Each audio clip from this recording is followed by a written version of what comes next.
네, 최단비 변호사와 함께합니다. 어서 오십시오. 안녕하십니까? 예, 먼저 이은혜 조연수 사건부터 좀 짚어보겠습니다. 오늘 결심 공판입니다. 네. 이제 중형이 내려지긴 내려질 거라고 많은 분들이 예상을 하는데 과연 최고형까지 내려질까? 어떻게 전망하세요? 사실 이제 검찰 입장에서는 이 사건 같은 경우는 굉장히 언론에 관심이 많은 사건이에요. 예. 그렇기 때문에 구형은 아마 강하게 할 겁니다. 하지만 일반적으로 양형위원회에 양형 기준이 있습니다. 이 예. 양형 기준은 뭐냐면 우리가 법상으로 판사가 다를 때마다 다른 양형을 받으면 안 되잖아요. 그러니까 일반적인 기준을 대법원에서 정해놓은 것이에요. 예. 그런데 물론 이제 살인 미수가 2번이 있었고 살인이 1번 있지만 피해자가 1명이고 계획적인 범행이라든지 유족들에 대한 그러한 피해가 굉장히 크긴 하지만 기본적인 양형위원회의 양형 기준은 18년에서 20년이란 말이죠. 그래서 강하게 하더라도 무기징역 정도로 예상하는 법조인들이 많습니다. 아, 그렇군요. 예, 그러니까 사형까지 과연 구형을 할까 이런 게 굉장히 많은 관심이긴 하지만 사형을 구형하기까지는 좀 너무 강하지 않을까. 그래서 무기징역 정도로 예상이 됩니다. 네. 그렇군요. 사실 국민의 법관장으로서는 최고형이 내려지면 좋겠습니다만 어쨌든 양형 기준이라는 게 있으니까 네네. 그 기준에 따라서 아마도 최고형이 내려진다고 하면 무기징역 정도가 될 네. 것이다 전망을 해주신 거고 이거는 이제 검찰의 구형을 저희가 전망을 한 거고 이제 결국에는 선고까지 이게 이어져야 네. 그나마 좀 유가족의 한이 풀어지지 않을까 싶은데 재판부는 어느 정도로 받아들일 것으로 예상하세요? 사실은 이번 사건 같은 경우에는 동기가 굉장히 불순하잖아요. 예. 그러니까 계획적인 범행인데다가 동기가 불순하고 아직까지도 본인의 죄에 대해서 인정을 하고 있지 않습니다. 그렇죠. 보통은 피해자 유가족들에게 선처를 요청을 하고 예. 본인을 반성을 해야 되는데 오히려 재판 과정에서 검찰의 강압적인 수사가 있었다. 눈물을 보이기까지 했거든요. 예. 그래서 동기가 거의 부적절하다. 이 동기가 부적절한 경우에는 18년에서 20년 정도 양형이 있기 때문에 예. 사실은 이제 국민적인 감정에서는 사형을 구형하는 것이 좋지만 예. 우리나라는 97년 이후에는 사형을 사실상 집행하지 않고 있는 나라이기 때문에 그렇죠. 이게 뭐 그냥 무기징역과 큰 차이는 없습니다. 그래서 제 생각에는 18년에서 20년 정도도 사실은 선고 입장에서는 굉장히 강한 선고다 이렇게 보입니다. 그렇군요. 오늘 이은혜와 조연수가 최후 진술도 하잖아요. 지금까지는 범행을 인정하지 않았는데 혹시 최후 진술에서 입장이 뒤바뀔 가능성은 어떻게 전망하세요? 일단 그렇게 하지는 않을 걸로 보여요. 끝까지 부인할 것이다. 네, 왜냐하면 그렇게 한다면은 재판 과정에서 계속해서 뭐 검찰 수사 과정에서 강압적인 것을 했다라든지 이런 것은 하지 않을 것으로 보이고 예. 특히 이번에 아시다시피 이제 그 법원에서 검찰에 자기에 의한 살인이 아니라 부작위에 의한 살인으로 공소장을 변경하라는 얘기도 한번 하셨거든요. 그러니까 그 검찰이 받아들였잖아요.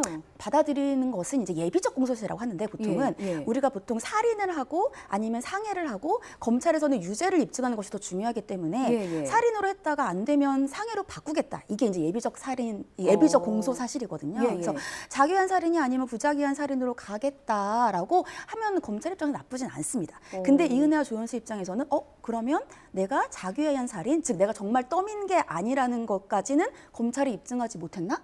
재판부가 거기까지 생각하지 못했나라고 예. 생각할 수 있기 때문에 마지막까지 부인을 하는 입장을 취할 것으로 보이고요. 그 변호사 입장에서도 계속해서 그런 식으로 얘기를 하고 있거든요. 예, 예. 그러니까 계속해서 변호사 입장에서도 우리는 직접 떠민 것이 아니고, 그러니까 유족 입장에서는 우리 동생이 물을 너무 무서워했다. 그런데 이제 이은혜와 조연수 입장에서는 우리는 그렇게 하지 않았다라고 주장하고 있기 때문에 예. 글쎄요, 마지막에 입장을 바꾸기는 쉽지 않을 것 같습니다. 좀 복잡한데 일단 그 말씀하신 재판부가 그렇게 이제 그 검찰의 권한 거에 대해서 이런 경우가 좀 흔한 일인가요? 그러니까 흔하지 않지는 않아요. 왜냐하면 말씀드렸듯이 주의적 공소사실, 예. 예비적 공소사실이 있습니다. 뭐냐면 주의적 공소사실은 이걸 먼저 판단해 주세요. 근데 주의적 공소사실만 있으면 예. 무죄가 되면 이 사람을 처벌할 수가 없어요. 어. 그러니까 예비적 공소사실 하나 넣는 거죠. 그러면 주의적 공소사실이 유죄가 안 돼도 예. 예비적 공소사실도 같이 판단해 주십시오예요. 그러니까 제가 보기에는 법원 입장에서는 자기에 의한 살인을 검찰이 이렇게 주장한 이유는 있어요. 예. 왜냐하면 소위 가스라이팅을 해서 직접 떠민 건 아니지만 떠민 것과 같은 거다. 예. 그리고 자기에 의한 살인이 더 입증도 쉽고 그리고 더 형량도 높습니다. 그렇죠. 그래서 그렇게 하고 싶은데 그런데 자기한 살인이라고까지 보기에는 또 애매한 점이 있어요. 왜냐하면 거기에서 여러 가지 증인이라는 했을 때에는 본인이 직접 뛰어내렸다라는 증언들을 하거든요. 예. 그럼 떠민 건 아니잖아요. 그러니까 부작위한 살인으로 가까지도 같이 증거를 해달라. 부작위한 사례는 뭐냐면 떨어졌어요. 그쵸. 그럼 내가 가족이면 구해야 되잖아요. 그쵸. 근데 구하지 않았다는 거예요. 적극적인 구호 활동이 그렇죠. 없어서. 그러니까 그것이 더 오히려 괜찮을 수 있다. 그러니까 두 개 다 준비를 해달라라고 법원에서 얘기를 한 겁니다. 그러니까 재판부의 요청을 좀 일반 시민의 입장에서 해석을 하자면 어쨌든 두 사람을 처벌하기 위해서 네. 이런 방법까지도 고려를 해봐라. 맞습니다. 라는 의도로 보는 거 맞습니다. 맞습니다. 왜냐하면 유죄인 것이 이 자기유한 살인이 안 되면 예. 부작위한 살인까지도 한 번 더 검토를 해보자. 어. 그러니까 근데 검찰이 그거를 기소를 안 하면은 예. 재판부는 판단을 할 수가 없거든요. 그쵸. 그러니까 거기까지도 해달라 이렇게 요청을 한 거죠. 앞서 변호사님이 잠깐 이은혜 측의 입장을 조금 설명을 해주셨는데 이렇게 공소장 변경까지 이제 그 감안하는 거 보면 이은혜 측에서는 반대로 검찰이 자기에 의한 살인을 입증하는데 어려움을 겪고 있구나라고 생각할 수 있다고 하셨잖아요. 이게 법조인의 입장에서도 그런 겁니까? 사실은 부작위한 살인을 입증이 굉장히 어려워요. 예. 근데 이번 사건은 그냥 법조인이 봤을 땐 부작위한 살인이에요. 왜냐하면 떨어졌는데 구하지 않은 거잖아요. 예. 그럼 이거를 자기유한 살인으로 바꾸려면 내가 직접 떠밀진 않았지만 스스로 떨어졌지만 이게 내가 떠민 것과 같은 영향이 있어야 돼요. 근데 이게 예를 들면 범죄 심리학자들 같은 경우에는 이게 가스라이팅 얘기를 하지만 예. 이게 재판부가 봤을 때는 이게 정말 이 사람이 그렇게 압박을 느끼고 내 아내가 대신 뛰어내릴 거랑 같은 느낌 받아서 내가 뛰어내렸다라는 걸 입증을 해야 되는데 예. 이게 사람 마음에 있는 건 입증하기 쉽지 않거든요. 내가 그렇습니다. 정말 저 사람을 죽이려고 했는지 떠밀려고 압박을 받았는지 그런 것을 입증하기 쉽지 않기 때문에 여러 정황 증거들이 있어야 돼요. 근데 그 정황 증거들이 사실은 계곡이고 쉽지가 않잖아요. 그렇죠. 그러니까 검찰 입장에서도 자기유한 살인으로 이것을 기소하고 싶지만 이게 유죄가 되지 않는다면 부작위한 살인까지도 검토를 해보겠다라고 받아들인 걸로 보입니다. 내 마음 나도 모를 때가 있는데 하물며 범죄자의 마음까지 입증한다는 게 좀 얼마나 어려운 일인가를 새삼 생각을 해보게 되고요. 결국에 그래서 오늘 결심 공판을 하면 판결은 언제쯤 나올 것으로 예상하세요? 일단 결심 공판을 하면 결심 공판이 이제 말씀하신 것처럼 예. 검찰이 구형을 해요. 그쵸. 그리고 최후 변론을 듣습니다. 대부분 최후 변론 때에는 자신을 반성하고 눈물을 많이 흘리긴 하는데 과연 이은혜와 조연수도 눈물을 흘릴지는 지켜봐야 될 것 같고 그러면은 대충 이제 한 달 정도 이제 다음 선고를 결정을 하고요. 예. 선고기일에는 말 그대로 선고만 하는 것이기 때문에 한 달 정도가 걸리지 않을까 싶습니다. 그렇군요. 자, 이번에는 그 스티브 유, 네. 유승준 씨 사건으로 좀 넘어가 보겠습니다.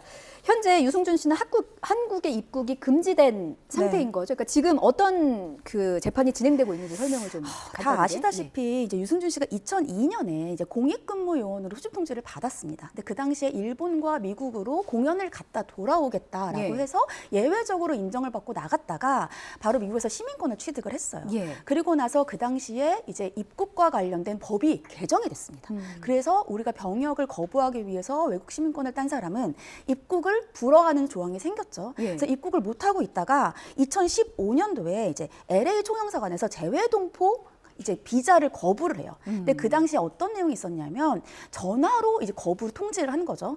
전화로 거부 통지한 것은 절차상의 하자가 있다. 이렇게 예. 주장을 하면서 1심, 2심 대법원까지 갔고 대법원에서 이겼습니다. 그러니까 이겼으니까 이제 유승준 씨 같은 경우에는 대법원에서 나를 다시 비자를 내주라고 했으니까 그러니까 비자를 한국 들어올 내달라. 수 있다고 얘기하니까. 네. 다시 LA 총영사에 네. 네. 비자 신청을 한 거죠. 그렇죠. LA 총영사에서는 그거는 전화로 얘기한 것이 절차가 잘못된 것이지 비자를 내주라고 한 대법원 판결이 아니다. 거부를 했어요. 그래서 1심을 또 냈고 졌습니다. 예. 그래서 지금 항고심까지 가 있는 상태입니다. 한 방에 정리가 됐어요. 근데 여기서 궁금한 게 이제 재판부가 이런 주문을 했더라고요. 헷갈린다. 유승준 씨가 이게 외국인이냐 재외 동포냐 이 네. 부분을 법리적으로 좀 구분을 해서 와라라고 하는데 재판부의 의도는 그럼 뭔 거예요? 일단 먼저 변호사가 주장을 그렇게 했어요. 그러니까 두 개를 주장을 한 거죠. 예. 1번 외국인이다. 외국인이면 우리나라 헌법상 국제법이라든지 조약, 그러니까 외국과의 조약을 맺잖아요. 네. 그 조약에 따라서 우리가 그 외국인을 존중해줘야 되는 게 있는 거예요. 예를 들면 우리도 미국을 들어갈 때 어떤 절차를 거쳐서 들어가잖아요. 예. 절차에 특별한 문제가 없으면 미국에 입국할 수 있는 것처럼 스티브 유도 외국인이니까 예. 그것을 위반하면 안 된다라는 게 1번이었고 예. 두 번째는 재외동포와 관련된 법이 있습니다. 재외동포는 스티브 유가 우리나라 사람이었잖아요. 예. 태어났을 때 부모가 우리나라 사람이면 우리나라 사람이 돼요. 근데 시민권을 따면서 우리나라 사람이 안 된 거잖아요. 그렇죠. 그렇게 된다면은 재외동포와 관련된 법에 따라서 38세가 지나면 특별한 문제, 국가의 안전보장이라든지 공공복리의 문제가 없다면 들어오는 데에 제한을 하면 안 된다는 법이 있으니까 재외동포와 관련된 법에 따라서 들어오게 해달라. 그래서 이제 법원에서 어떻게 얘기를 했냐면 예. 둘 중에 하나를 선택을 해라. 왜냐하면 법이 정해진 적용이 달라요. 법 조항이.